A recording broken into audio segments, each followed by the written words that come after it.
하나님의 말씀을 히브리적 사고와 구속사의 흐름 속에서 살펴보는 시간입니다.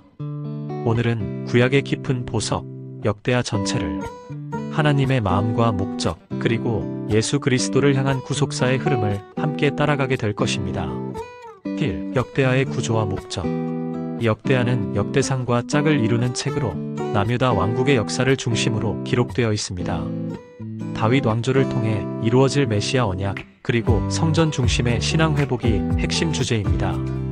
저자는 바벨론 포로 이후의 유다 공동체에게 우리는 하나님의 언약 백성이다라는 정체성과 소망을 회복시키기 위해 이 책을 기록했습니다.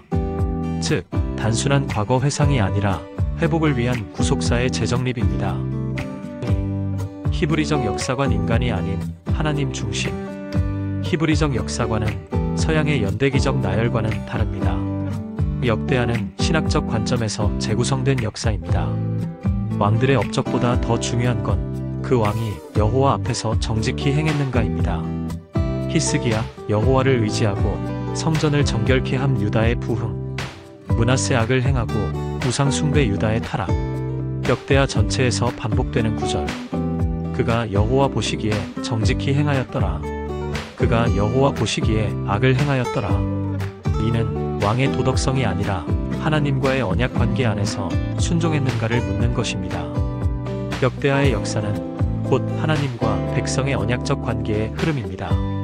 3. 솔로몬과 성전의 의미. 역대하 1장에서 9장은 솔로몬의 통치와 성전 건축을 다룹니다. 다윗이 준비하고 솔로몬이 완성한 성전은 단순한 예배 처소가 아닌 하나님의 임재의 상징이었습니다. 성전 봉헌식에서 하늘에서 불이 내려오고 여호와의 영광이 성전에 가득 찼습니다. 이는 이스라엘 백성이 하나님과 언약을 맺은 백성이라는 구속사의 중심 선언이었습니다. 또한 솔로몬의 기도에서 회개하고 이 성전을 향해 기도하며 주께서 들으신다는 언약이 주어집니다. 이 기도는 훗날 포로가 된 이스라엘이 회복의 근거로 붙들게 되는 말씀입니다. 4. 순종의 길, 불순종의 결과. 역대하의 중반부 10장에서 36장은 유다 왕국의 역사를 따라갑니다. 여기서 반복되는 주제는 순종하면 회복과 부흥, 불순종하면 멸망과 심판입니다. 예를 들어 여호사밧 하나님을 의지하고 예배를 회복함 전쟁에서 승리. 요아스 제사장 스가랴가 살아있을 땐 잘했지만 죽인 후부터 타락.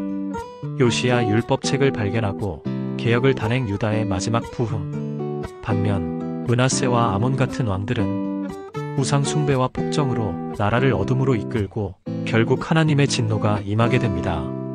하지만 심지어 므낫세도 회개했을 때 하나님은 그를 다시 회복시키셨습니다.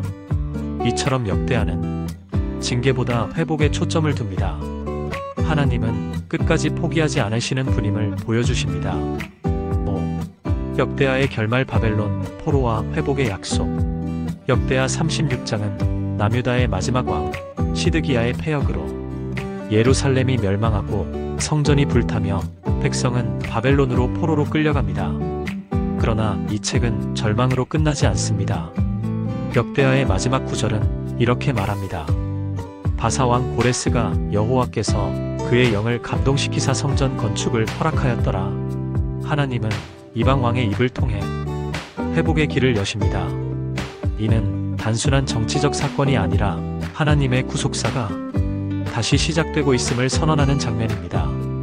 6. 구속사의 관점에서 본 역대하. 역대하 전체는 누가 잘했는가, 누가 실패했는가를 말하려는 것이 아닙니다.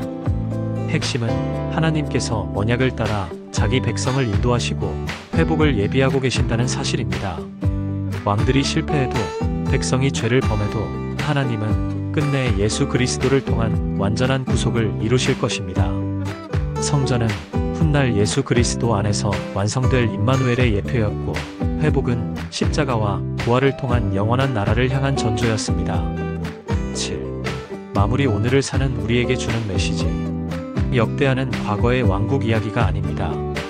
오늘도 하나님은 예배를 회복하기를, 자기 백성이 성전된 삶을 살기를 원하십니다.